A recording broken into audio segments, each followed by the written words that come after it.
Howdy, everyone. This episode is brought to you by Fireblocks. Love this company. You'll be hearing all about them later from me later in the episode. But now, on with the show.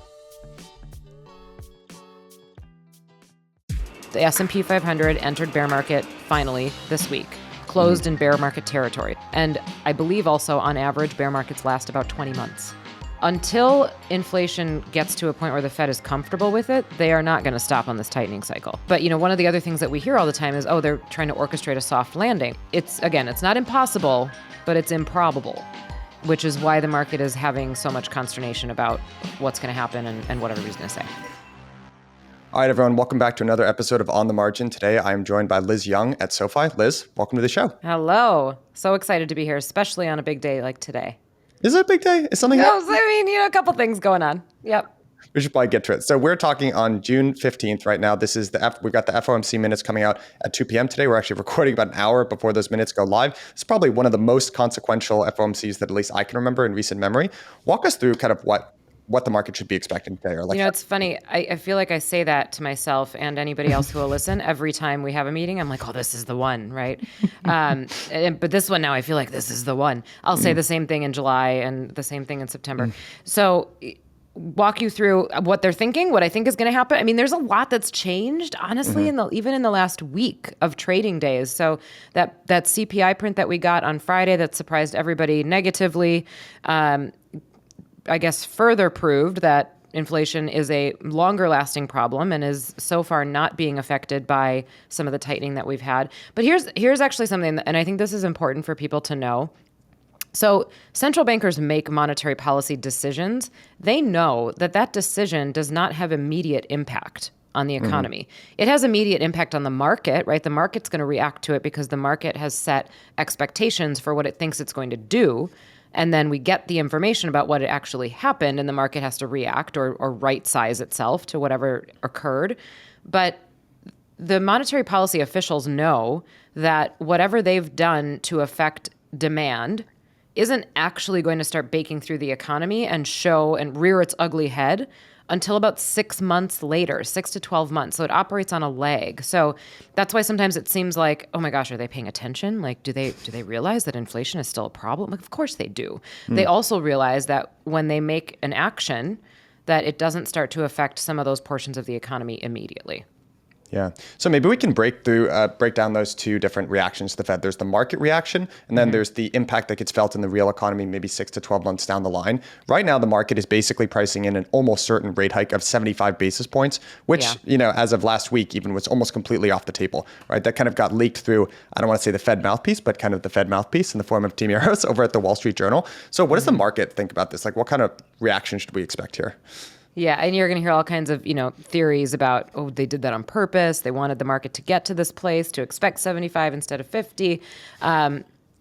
Before this point, or before that's hot CPI print on Friday, the market had been expecting 50 basis points today and 50 basis points at the end of July. And then maybe there was going to be this wait and see in August to figure out whether or not it was working, right?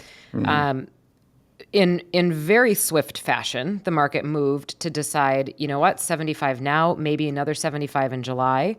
And the neutral rate or the terminal rate, so the highest rate that they would get to, moved up as well, or the expectation of that. So the market bakes those things in a couple different forms. It bakes them in, if you look at the break-evens, which would be basically the point at which it's not beneficial to buy a spot treasury versus an inflation-adjusted treasury. Anyway, what the break-even tells you, if you look this up online, right, what that chart tells you is what the expectation is for inflation at whatever point that is. So you can look up 2-year break-evens, and that would tell you the 2-year expectation of inflation according to the market.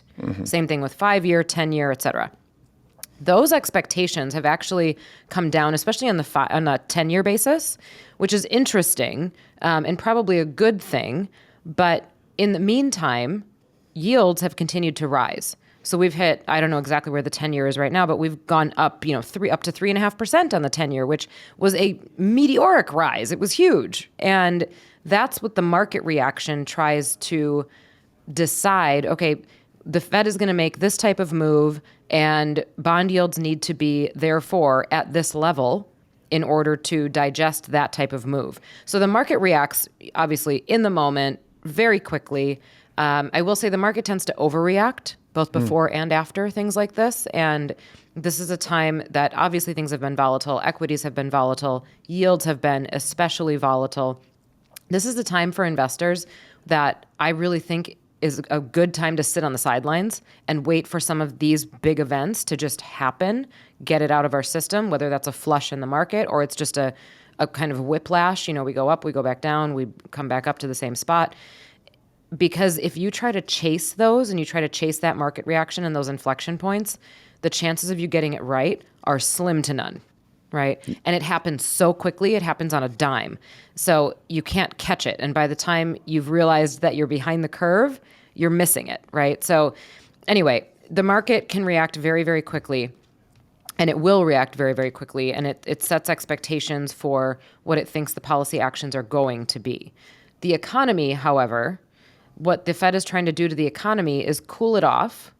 I think many people are hoping that they can cool it off without making it go into a recession, right? Cool it without contracting it. I don't know if that's going to be possible or not. It's rare that we go into an aggressive hiking cycle and don't have a recession. But I will say it's also rare that we would have a recession with such a strong labor market. So what does that mean? That doesn't mean it's impossible, but it means that the labor market has to break first, right? So, and we haven't quite seen that yet. So things like initial jobless claims would have to rise. We would have to see probably the open positions fall. So there was still 11 million open jobs out there, only 7 million unemployed people. So that was the tight labor market that we kept talking about. So we would need to see some of those numbers change. And we have recently started to get reports rolling in about companies that are laying off employees or freezing hiring. So it's starting to happen. And we're certainly cooling the economy down. It's much more tricky to watch the economic data because we don't know how much we're cooling it down. And economic data is reported on a lag, right? Market data is trying to project what happens into the future. Economic data is reporting what happened last week, last month, last quarter. So a lot of times we don't know if we went too far or if we didn't go far enough until it's too late. Right. Let's talk about how some of the market reactions, let's say bond yields, how does that actually trickle down into the real economy? I think for me, one of the things that we talk about a lot on this show, and I know you've written about as well, is the housing market. So right, when you have the 10-year going up, actually the mortgage rate, right, the rate for 30-year fixed mortgage in the US, right, there was a low in the pandemic of somewhere around 3%. That rose to 5%. I think in the last month or so, it's jumped to over 6%. So how does that impact the housing market? And then generally, how does the housing market how does that trickle down into the real economy? Yeah, it's a good question. Okay, so let's start with yields because we talk about rates. Rates are different than yields. Okay, I'm just going to pause for that. For everybody to think about that for a second. Yeah. So rates, if we're talking about rates, what's going to happen with rates? That's usually what we're talking about, the Fed funds rate. What are policymakers going to do with the rate, the target rate? Okay, so that's a rate.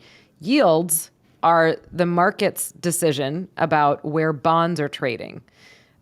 Yields are different than rates. So take, for example, the 10-year Treasury yield, which, as I mentioned already, has risen swiftly in the last couple weeks. It's risen a lot this year alone.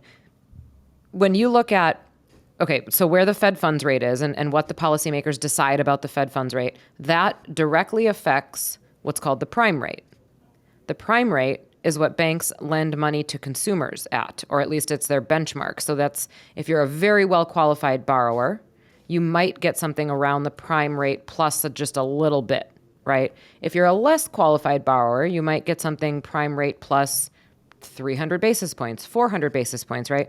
So think about the Fed funds rate then affecting the prime rate, and that affects borrowing rates for consumers of all different types of loans. Okay, and then there's all different, personal loans are going to be at a higher rate than mortgage loans, so on and so forth.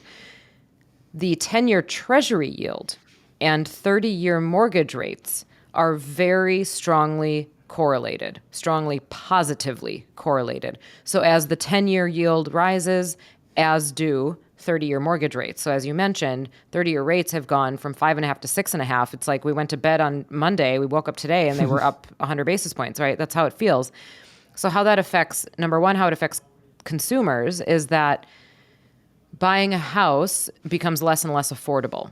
So I think everybody knows at this point, right? Real estate prices have risen dramatically as well. Home prices have risen at about 19% per month since last April, which is like huge, right? Those are very high prices.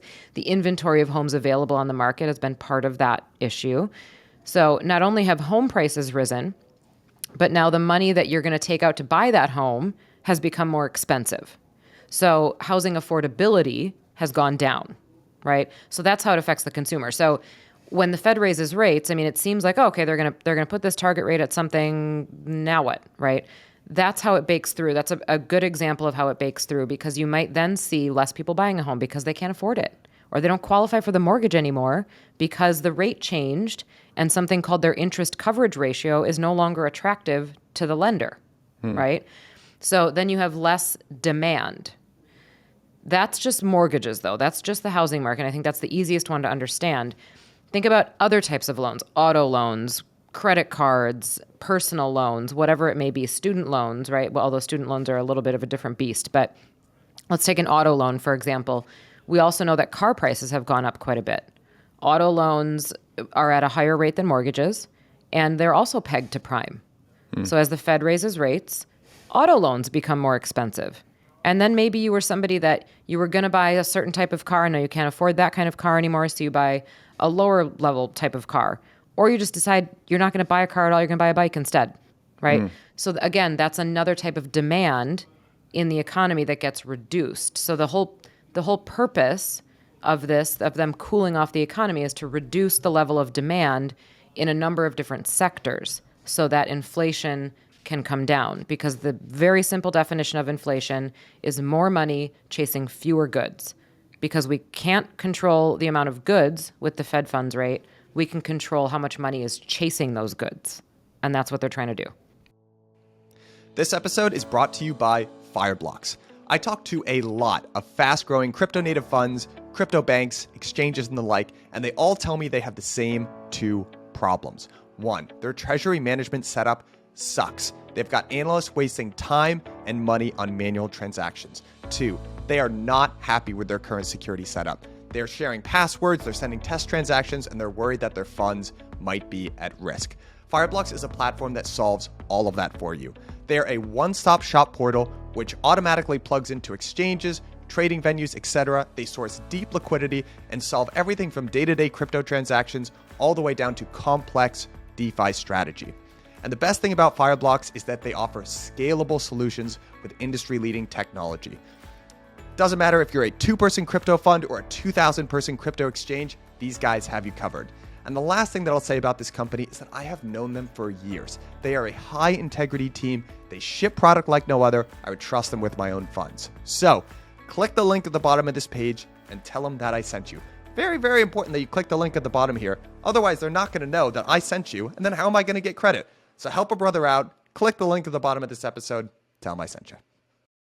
Right. Talking about the demand side of the equation. That's kind of everything that you're describing here is kind of the consumer balance sheet of the nation, so to speak, right? That's credit that gets taken out in the form of buying cars, right? Homes. These are things that consumers spend money on. Let's kind of shift to the corporate balance sheet here, right? Because in the same way that the cost of accessing credit is rising for the consumer, we see the cost of credit rising for corporates as well, right? Yeah. And so they're going to have to absorb these higher interest costs, and that's going to impact new projects that they invest in, et cetera. Something that stood out to me is, at this time, right, where we're talking about entering a recession, depending on who you listen to, we're heading into some sort of Great Depression, TBD. But we're still forecasting an increase of earnings of 10% for the coming year. How realistic does that number seem to you? Very unrealistic. Did you want me to expand on that? No, I'm on the same page as you, right? It's like we're watching this, right, slow motion car crash unfold here, right? Maybe the economic impacts of everything that's going on with the Fed don't get felt for 6 to 12 months, but we're still forecasting earnings growth. We still have this really low unemployment rate. Guys, our unemployment rate, it's at 3.5% now. 6. In the last great... moved up to 6. Moved up to 6? Okay. 3.6, yeah. 3.6, okay. In the Great Recession, it kissed 10%. Right? So there is a long way to go here. So hold on, a couple things just about the labor market, because I know I mentioned that too, and I don't want people to get confused or think that the labor market's going to keep us out of recession. That's not the case. Right. But the labor market is one of the last things that turns. So by the time the labor market turns, we're probably already in it, right? So that's something, it's something to watch, but by the time the labor market is cracking, that means many other things have already cracked. Because if you're a company, if you're a corporation, think about it this way, just very logically, as somebody, let's say you're the CEO of a company, right? And you start seeing your costs increase because inflation has increased. So all of the input costs that you have to make your widgets have risen. And you don't want to pass along all those costs to the consumer because then people will stop buying your widgets, right? And they'll go to the competition who's still pricing them lower. So you eat some of the cost. The good news to corporations coming into this is that profit margins were at an all-time high. So they have a buffer to eat some of those costs, which is why we didn't see them pass the costs through right away. But now they're getting to the point where they have to do something. It's eating into their profit margins so much that they have to do something. And we also have wage inflation. So I think goods inflation is pretty obvious to most people what that means, right? What, milk yesterday cost less than milk today. But wage inflation has also increased. So if I'm the CEO of a company, not only have my input costs increased to make my widgets, all the people that I pay to make my widgets also now make more money than they did before. So that's costing me more, right? So I'm getting hit with costs from multiple directions, and my revenue hasn't necessarily increased enough to offset it. So then what do I do first in order to manage my costs? I cut things like an advertising budget, right? I cut maybe some of the cost of sales, right? So maybe we don't do as much advertising. We don't go to as many conferences. I'm making some of this up, but Sure. it's the advertising kind of marketing stuff that gets cut. And then maybe we pass a little bit through to customers if we think we can, but more likely we just say, you know what, we're not going to hire people for the rest of the year. We don't lay anybody off, but we stop hiring, right? So that's the next step. And you'd kind of tighten up the purse strings for a while. The last resort for a company is usually to say, okay, we have to lay people off. Nobody wants to let people go, right? That's the last resort because those people were productive and now you have less people to do the work. So by the time a company has to lay people off, it's gotten pretty bad, right? And we're seeing that in some sectors. You're seeing that in the tech sector. You're seeing some layoffs happen in crypto and other places because they've gotten hit so hard by the market. So they don't have the capital laying around anymore. Their profit margins have fallen because just their equity has fallen. So they've gotten to the point where they're like, you know what? We don't have a choice. We got to lay people off, right? That's the last resort. Yeah.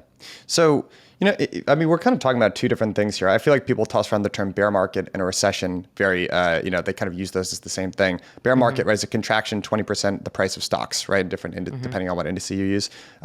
A recession is kind of what we're talking about. Can you kind of very concretely, you were talking about some of the ramifications that get felt at the corporate level, at the personal level of a recession. Can you kind of walk us through like very tangibly, what is a recession? And if you had to handicap the odds of entering one, like how likely do you see us heading into one?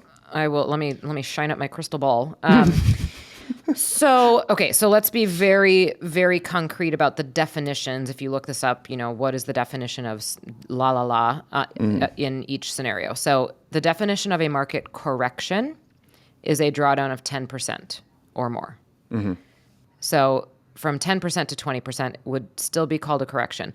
A bear market is a drawdown of more than 20% from peak to trough. So most recent high to whatever it's at today. The S&P 500 entered bear market finally this week, closed in bear market territory. So I think it closed down 21 or 22% on Monday. And that was the first time we actually closed down. And that's from the January 3rd high. So the last high in the S&P was on January 3rd. So whatever we closed at on Monday was down about 21.5% from that high. That was official bear market territory. A recession is defined as at least 2 consecutive quarters of negative GDP growth. So we've had 1 quarter of negative growth. With the first quarter GDP print, real GDP print for the US was negative 1.5%, which means that if we get a negative GDP growth number at the end of July for the second quarter, we're going to get, I think it's July 28th or something along those lines. We're going to hear about what second quarter GDP is. If that number is negative, that's a recession. That's the technical definition of a recession, okay? Now, what does that mean? How do we feel it? First of all, tying the two together, A bear market without a recession, and these are rules of thumb. This is like averages over a long period of time, right? Obviously, there are exceptions to every rule. But a bear market without a recession is usually somewhere between 20 and 30%, I'll say. Okay. So we could actually bounce around in this down 20 to 30% area for a while. And I believe also on average, bear markets last about 20 months, which is like not news that anybody wants to hear, right? Because if we just started it, no thanks. But there have been much shorter ones, fear not. But it's possible that we could bounce around in this 20 to 30% down range until or unless, we find out that we're in a recession. Bear markets with recessions, coupled with recessions, are usually deeper, somewhere in that 30, 35, 40, even 45, right? I think in 2009, it was 58%, right? So those are much deeper drawdowns with a recession. That's why it matters, and that's why we keep talking about, are we in a recession? Are we going into a recession? Because I'll say this, and this is the only thing I can say with like a decent amount of confidence. If we're only down 21, 22% on the S&P and we find out we're in a recession, that's not enough. Mm-hmm. It's going to go down more, right? Because that drawdown then has to reflect what's going to happen to corporations when they revise their earnings down. We're probably going to see earnings contraction. We're going to see consumer spending pull back. The consumer is 70% of our economy. So you go into a recession, the consumer stops spending, and it's all kind of a domino effect, right? People start losing their jobs. Obviously, they stop spending money. If they stop spending money, the companies don't make money because people aren't buying their stuff. So then they have to revise their earnings down, and the market has to reflect that. So it's all connected. It's just a matter of knowing how it's all connected. Now, this is really where I need you to pull out your crystal ball and give it a good shine here, because this is a tough one to answer. But I think the question on a lot of people's minds are, right, all eyes are on the central bank, right? We said this is a really important FOMC that's coming out later today. They're going to continue to be important over the coming months. It's really hard to see a catalyst for exiting this recession, bear market, whatever, without some sort of change in rates, right? Or reversal of the tightening policy from the central bank. So I guess, A, if you had to pull out your crystal ball, like, A, do you agree with that statement? Do you think that there's a way out of the current negative trend without a reversal in policy from the Fed? And B, like, how long do you kind of see the current downdraft, both in the economy on the recession level and in the markets on the bear market level? How long do you see that happening? So what the market wants to see in order to stop going down is it wants to see inflation come down faster than growth. So right now, growth is slowing, and we're getting indicators of that. It hasn't contracted terribly yet. It's not dire straits, but what it wants to see is inflation come down faster, and that has certainly not happened yet.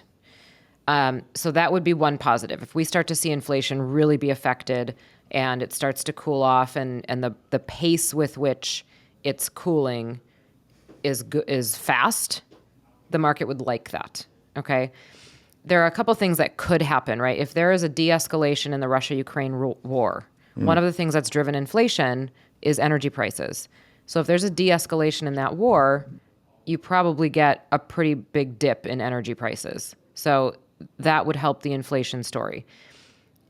Until inflation gets to a point where the Fed is comfortable with it, they are not going to stop on this tightening cycle. And they shouldn't, frankly. There's a lot of people that have said, well, maybe they don't mind if we go into a recession. The reason people say that is because if we went into a recession, it causes demand destruction. So we talked about that, right? Consumer spending, everybody spends less, you buy less cars, you don't buy a house, whatever. So if we go into a recession, it causes demand destruction. That would concurrently fix the inflation problem. So then they would stop tightening. Right? If we're in a recession and inflation has fallen, they're not going to keep tightening. In fact, if we go into a pretty bad recession, they probably have to cut, right? Or they at least have to pause. At the very least, they have to pause. So there are a few things that would change that trajectory. But one of the other things that we hear all the time is, oh, they're trying to orchestrate a soft landing. Well, what the heck is a soft landing? A soft landing is that they cool demand and they cool inflation without sending us into a recession. That is looking less and less possible as days go by and as data rolls in. But that was pretty much the hope at first. I would say it's not impossible at this point. It's getting less probable. Greenspan right? did it in 94. Right? Yeah, well, one of very you know few. what? Hats off to him.